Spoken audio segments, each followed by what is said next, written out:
यूं ही नहीं मिलती राही को मंजिल, एक जुनून सा दिल में जगाना होता है। पूछा चिड़िया से कैसे बना आशियाना तेरा, बोली भरनी पड़ती है बार बार उड़ान, तिनका तिनका उठाना होता है। यह पंक्तियां हरियाणा के मुख्यमंत्री मनोहर लाल के व्यक्तित्व पर बिल्कुल सटीक बैठती है। जबकि मनोहर लाल के मुख्यमंत्री बनने से लेकर आज तक प्रदेश यह चर्चा बनी रहती है कि वे पैराशूट से सीएम की कुर्सी तक पहुंचे हैं। आज हम इस रहस्य से पर्दा उठाते हुए बताने जा रहे हैं कि मनोहर लाल बेहद साधारण परिवार से संबंध रखते हैं। उन्हें सत्ता ना तो विरासत में मिली और ना ही मुख्यमंत्री की कुर्सी पर वे पैराशूट से पहुंचे हैं। वे काफी मशक्कत और नेक नियत के कारण इस मुकाम तक पहुंचे हैं। मनोहर लाल भी तिनका तिनका जोड़कर हरियाणा को एक विकसित प्रदेश बनाने में जुटे हैं। मुख्यमंत्री बनने के बाद मनोहर लाल प्रदेश की जनता के हित में जो काम कर रहे हैं वह तो हम समय समय पर आपको बताते ही रहते हैं। आज हम आपको बताने जा रहे हैं मनोहर लाल के संघर्ष भरे जीवन की रोचक और सच्ची कहानी, जिसे सुनकर आप भी हैरान हुए बिना नहीं रहेंगे। वैसे तो मनोहर लाल के जन्म से पहले ही उनके परिवार के लिए संघर्ष का दौर शुरू हो गया था। 1947 में देश के बंटवारे के बाद पश्चिमी पंजाब के झंग जिले में रोहतक के गांव निंदाणा में आकर उनका परिवार बसा था। उस समय वहां से आए खट्टर परिवार के पास न तो कोई जमा पूंजी थी और ही रोजगार का कोई साधन। पिता हरबंस लाल और दादा भगवान दास गांव में मजदूरी कर परिवार का गुजारा चलाते थे। इस दौरान उन्होंने कुछ पैसे जोड़कर निंदाणा गांव में किराने की दुकान भी खोल ली। इसी गांव में 5 मई 1954 को मनोहर लाल का जन्म हुआ। उनके परिवार को मदीना गांव में जमीन मिली थी। मदीना गांव की जमीन बेचकर रोहतक के ही बनियानी गांव में जमीन खरीदी। इसलिए उनका परिवार वर्ष 1958 में रोहतक शहर से 8 किलोमीटर दूर बनियानी गांव में आकर बस गया। उनके पिता खेतीबाड़ी कर परिवार का गुजारा चलाने लगे। 6 साल की उम्र में मनोहर लाल का स्कूल में दाखिला कराया गया। 7 भाई बहनों में मनोहर लाल सबसे बड़े थे, इसलिए उनके ऊपर ज्यादा जिम्मेदारी थी। होश संभालते ही वे खेती के काम में पिता का सहयोग करने लगे। मनोहर लाल खेतों का काम भी काफी मेहनत से करते थे। रोज तड़के 4 बजे सोकर उठने के बाद खेतों में उगने वाली सब्जियों को तोड़कर अपनी साइकिल की मदद से मंडी तक पहुंचाते थे। परिवार के पहले 10वीं पास सदस्य बनने के बाद उन्होंने डॉक्टर बनने का फैसला लिया था। लेकिन परिवार की आर्थिक स्थिति को देखते हुए पिता हरबंस लाल चाहते थे कि मनोहर लाल पढ़ाई छोड़कर खेतीबाड़ी पर ध्यान दें। उन्हें पढ़ाई का काफी चाव था, इसलिए मां शांति देवी से पैसे लेकर उन्होंने पंडित नेकीराम शर्मा गवर्नमेंट कॉलेज में दाखिला लिया और मेडिकल की पढ़ाई शुरू कर दी। जिसके बाद मेडिकल प्रवेश परीक्षा की तैयारी करने के लिए मनोहर लाल अपने रिश्तेदारों के पास दिल्ली आ गए। यहां उन्होंने अपने गुजारे और पढ़ाई के खर्च के लिए बच्चों को ट्यूशन पढ़ानी शुरू की।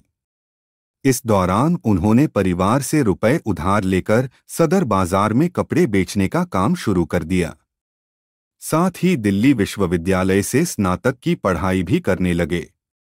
दुकान से मुनाफा कमाकर न केवल उन्होंने परिवार से उधार लिए पैसे लौटा दिए बल्कि छोटी बहन की शादी भी कर दी।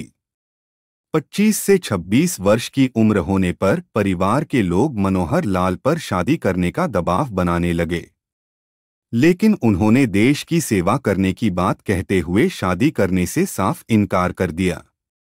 वर्ष 1977 में स्वयंसेवक के रूप में मनोहर लाल आरएसएस के साथ जुड़ गए। वर्ष 1979 में मनोहर लाल इलाहाबाद में हुए विश्व हिंदू परिषद के समागम में पहुंचे, जहां वे अनेक संतों और संघ के प्रचारकों से मिले। वर्ष 1980 में उन्होंने आजीवन आरएसएस से जुड़ने और शादी न करने का फैसला अपने परिवार को सुनाया। उनके इस फैसले का परिवार वालों ने काफी विरोध भी किया, लेकिन उन्होंने अपना फैसला नहीं बदला। आरएसएस के प्रचारक के रूप में उन्होंने लगातार हरियाणा के अलग अलग हिस्सों में जाकर खूब मेहनत के साथ काम किया।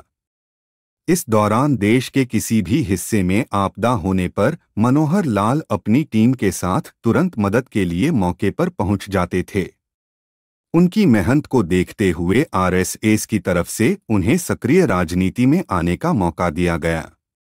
14 वर्षों तक आरएसएस के लिए काम करने के बाद वर्ष 1994 में बीजेपी में शामिल हो गए और उन्हें हरियाणा बीजेपी में संगठन मंत्री की जिम्मेदारी सौंपी गई, जहां उन्होंने बीजेपी के लिए राजनीतिक सूझबूझ का खूब कौशल दिखाया। इस दौरान उन्होंने देश के अलग अलग जगह गुजरात, हिमाचल प्रदेश, उत्तर प्रदेश, झारखंड और छत्तीसगढ़ में बीजेपी की मजबूती के लिए खूब काम किया।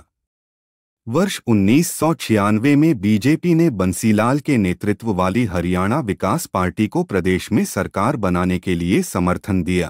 सीएम मनोहर लाल के लिए कहा जाता है कि वो पैराशूट कैंडिडेट हैं। सीएम बने हैं तो पैराशूट की तरह आए हैं, सीधा आते ही विधायक बनते सीधा सीएम बने। क्या कहेंगे? पैराशूट कैंडिडेट बता के अपने विधायक बताकर उनको जो सीएम पद का जो उम्मीदवार बताया है, इस चीज़ से आज हम रहस्य हटा देते हैं, पर्दा उठा देते हैं। ये चीज़ तो दो राय नहीं है कोई कि वो सीएम बने, पर मैं इस चीज़ में आपको बताना चाहूँगा, माननीय मनोहर लाल जी जो हमारे हैं, पहले हम उनको मनोहर लाल जी बोलते हैं, मुख्यमंत्री जी तो वो बाद में बने हैं, तो मैं ये बात जो है बहुत पुरानी आपको बताना चाह रहा हूँ। मनोहर लाल जी मुख्यमंत्री के जो दावेदार थे, लोग कहते हैं कि उनको अनुभव नहीं था और राजनीतिक परिवार से नहीं थे, ना रोजगार का कोई आया था, तो उनके परिवार वालों ने यहाँ पर मेहनत मजदूरी करके निदाना गांव के अंदर कुछ अपनी दिनचर्या को चलाया। दीना के अंदर कुछ उनको ज़मीनें मिली थी। हरियाणा के अंदर 1996 के अंदर जब हरियाणा विकास पार्टी हुआ करती थी, बंसीलाल जी की सरकार जब बनी थी, तो उसके अंदर भी जो गठबंधन हुआ था मनोहर लाल जी द्वारा ही वह करवाया गया था। मनोहर लाल जी उस समय हरियाणा के संगठन मंत्री हुआ करते थे और धीरे धीरे यह सरकार चली, पर कुछ समय बाद मनोहर लाल जी को ऐसा लगा कि यह सरकार अलोकप्रिय हो रही है, लोगों के समझ से बाहर है, लोगों की सेवा करने में असमर्थ हो रही है। तो मनोहर लाल जी की ही आग्रह पर आला कमान ने यह गठबंधन तोड़ दिया था। उसके कुछ समय बाद ओम प्रकाश चौटाला जी की जो 10 की 10 सीटें हमारे हरियाणा के अंदर आई थी, तो उसके अंदर भी हमारे मनोहर लाल जी का अहम योगदान था। सारे उनकी कुशलता, उन्हीं की ही सारे कार्य था इसके अंदर। ये तो उनका राजनीतिक, और मैं बता दूं आपको कि वो 10 की 10 सीटें जीती थे। उसके बाद भी इनको और भी जिम्मेवारियां राजनीति के अंदर मिलती रही, जैसे कि मैं आपको बताऊं गुजरात के कच्छ के अंदर जो चुनाव हुए थे, 6 सीटों में 3 सीटें मनोहर लाल जी की ही मेहनत से वह जीत के आए थे। उसके बाद भी सन 2014 का मैं बता दूं आपको, 2014 के अंदर भी जो इलाहाबाद के अंदर चुनाव हुए, उसके अंदर 50 वार्डों के प्रभारी जो है हमारे मनोहर लाल जी को बनाया गया था। उसके अंदर भी आपके सबके सामने है कि बहुत अच्छा ही परिणाम आया था। तो आला कमान अच्छी तरह जानती थी कि ये राजनीति में बहुत ही कुशल हैं, और आपके सामने है 10 साल की सरकार होने जा रही है और लोग, जनता कितने खुश हैं। हरियाणा एक, हरियाणवी एक का नारा उन्हीं ने ही दिया है, और भी कई ऐसी योजनाएं हैं जिससे जनता बहुत ही ज़्यादा अब खुश है। हाँ, मैं मानता हूँ कि कई योजनाएं ऐसी हैं जिससे थोड़ा बहुत, जिसके अंदर थोड़ी कमी पेशी है, वह भी जल्दी जल्द पूरी करी जा रही हैं। मैं आपको बता दूं, मैं ज़्यादा दूर नहीं जाता, मैं अपने पलवल की ही मैं बताना चाहूँगा। एक मुख्यमंत्री शगुन योजना है, जिसके अंदर हमारी 80 समाज की एक बहन थी, उसको हमने रजिस्ट्रेशन कराई और 71,000 रुपये उनके खाते में आए। वो इतने खुश हैं इस सरकार से जितनी कोई हद नहीं है। कई ऐसे, एक नहीं, कई ऐसे परिवार हैं जो इस योजनाओं से बहुत खुश हैं। और जैसे कि 10 साल से हमारे मुख्यमंत्री जी ये जो सरकार चला रहे हैं कुशलतापूर्वक, बहुत ही अच्छे ढंग से चला रहे हैं, और इतनी नीतियाँ, इतनी स्कीमें आमजन के लिए निकाल रहे हैं, मैं उनका धन्यवाद भी करना चाहूँगा। और मैं ये बात भी कहना चाहूँगा, पिछली सरकारों में भूटानी जी आपने देखा होगा, ये तो जग जाहिर है, सब बताते हैं, सब सुनते हैं, सब देखते हैं, सबने देखा है कि 100 रुपये ऊपर से चलते थे किसी स्कीम के, जो आखिरी जो लाभ लेने वाला व्यक्ति है वहाँ तक पहुँचते पहुँचते वो 2 रुपये ही रह जाता था। जब हमारे मुख्यमंत्री ने अंत्योदय योजना जो चलाई थी, उसके अंदर समूह के अंदर आखिरी पंक्ति के अंदर आखिरी व्यक्ति तक जो उनका लाभ पहुंच रहा है, उससे तो हमारी हरियाणा की जनता बहुत ही खुश है। तो ये जीवन था हमारे मनोहर लाल खट्टर जी का। आपके सामने मैंने सारी चीज़ें बताई हैं बुटानी जी। उनका जो अनुभव है, पूरी उनका जीवन जो उन्होंने पूरा अपना देश के हित कार्य के लिए लगा दिया, तो वो पैराशूट कैसे हो सकते हैं? उनका इतना अनुभव, जो इतनी मैंने आपको चीज़ें बताई, और भी कई ऐसी चीज़ें हैं। मैं आपको बताना अभी रह गया, उन्हें कई प्रदेशों के अंदर देश के भेजा गया, जिसके अंदर भी उन्होंने कई अपनी जो अहम भूमिका निभाई। इनको राजनीति का बहुत ही पुराना और अच्छा अनुभव है। क्या नाम है आपका जी? रतनलाल नागपाल। अच्छा, सर्विस में रहे हैं आप? हाँ जी। कौन से डिपार्टमेंट में? मैं डिपार्टमेंट एग्रीकल्चर। तो रिटायर कब हुए थे जी? 2003। अच्छा, ये बताएंगे कि सीएम खट्टर के बारे में बताएंगे कि कैसे? हाँ, मैंने इनकी बड़ी यहाँ भी आए हैं, देखा है। बड़े ईमानदार आदमी हैं, बहुत अच्छे आदमी हैं। ऐसे ईमानदार आदमी हरियाणा में पहली दफ़ा आए हैं, और जितना इन्होंने काम किया है, दिल से किया है। कोई मैंने ये नहीं देखा कि इनको अपनी लालच नहीं है। मतलब ऐसे आदमी पॉलिटिक्स में बहुत कम हैं, और ये उसी के लिए इनकी तारीफ़ करनी चाहिए। अच्छा, अभी ताज़ा वो उन्होंने बयान दिया है कि करप्शन को ख़त्म करेंगे और क्राइम को ख़त्म करेंगे। हाँ। और कास्टिज्म जो पॉलिटिक्स है उसको भी ख़त्म करेंगे। ये बड़ी, वैसे देखो, बड़ा अच्छा ही कर रहे हैं, और इतनी ईमानदारी से काम करना पॉलिटिशियन के लिए बड़ा मुश्किल होता है, जितना इन्होंने किया। और इन्होंने बड़ी ईमानदारी से और बड़ी मेहनत से काम किया है, और बड़ी वो इनकी तारीफ़ करनी चाहिए।